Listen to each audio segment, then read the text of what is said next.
Yeehaw everyone, and welcome to a brisk Florida morning in January. Today I'm going to be installing some hood struts on the old XJ because if you guys are anything like me, you spend more time under the hood of the damn thing than you do actually driving it.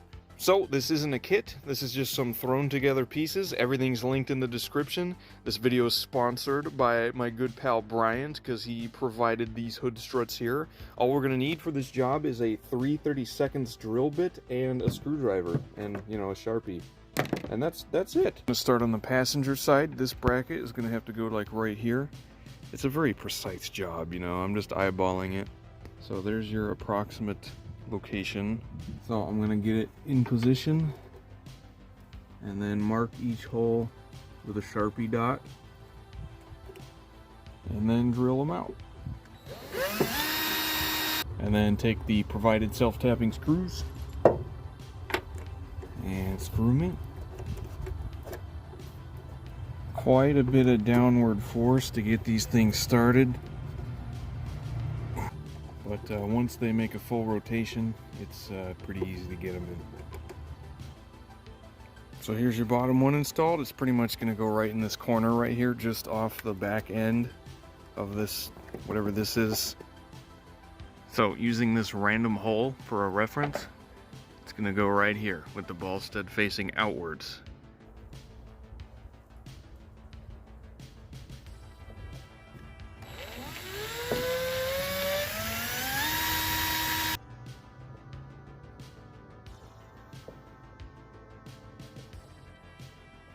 Alright, and with that installed and tightened down, I guess I just gotta pop these on. And that just unscrews. Uh-oh. A little bit too long. There we go. So one of them isn't quite enough to hold the weight of the hood, but I just wanted to close it just to check. And no, it's not going to hit anything. It just needs to be angled outwards so that the strut itself is straight. So on the other side, it's the mirror image of the passenger side, but you might notice we got a little bit of an interference issue with this bolt right here. So this is a California emissions only problem. Literally any other year than 2000 and 2001, or you don't have to worry about this. But we've got this little evap system thing mounted here. So I'm going to have to remove this bolt, and I'm going to use washers, and I'm just going to mount the ball stud bracket on top of that and reuse the existing bolt. I did have to drill out the center hole on this bracket so this thicker bolt would fit through it.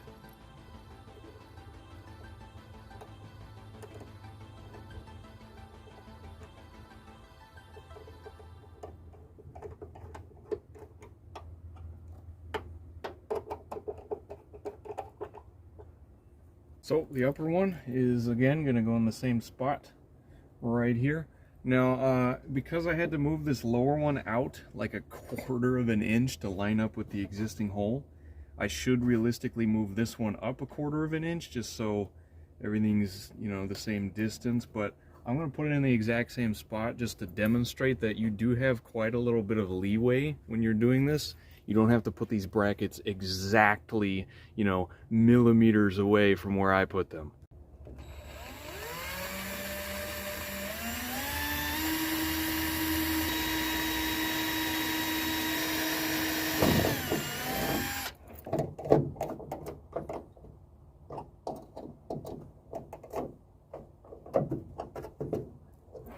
So before I put this last strut in, we got to get this little thing out of the way. I am going to miss it.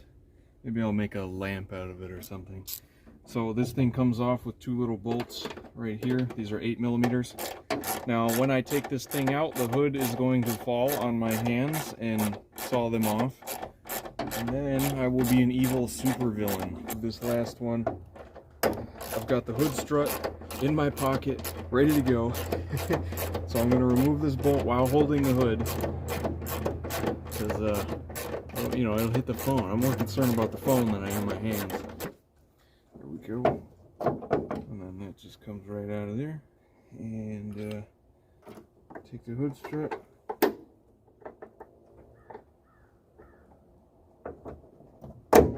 There we go. Boom. Flawless.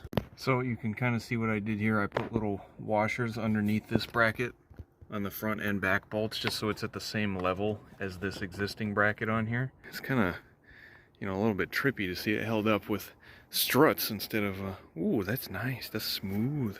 Is it gonna hit anything? Nah, dude, that'll be fine. All right, let's get it. Oh, I did. Okay, take two. Kind of gotta, you know, slam it down a little bit now because of the extra resistance.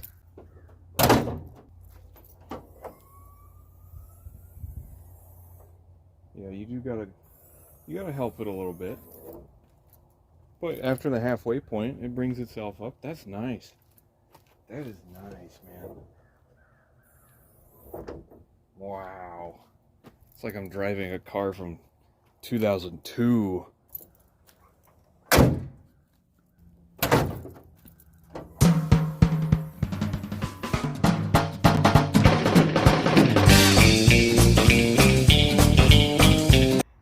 Here lies an ancient relic from days gone.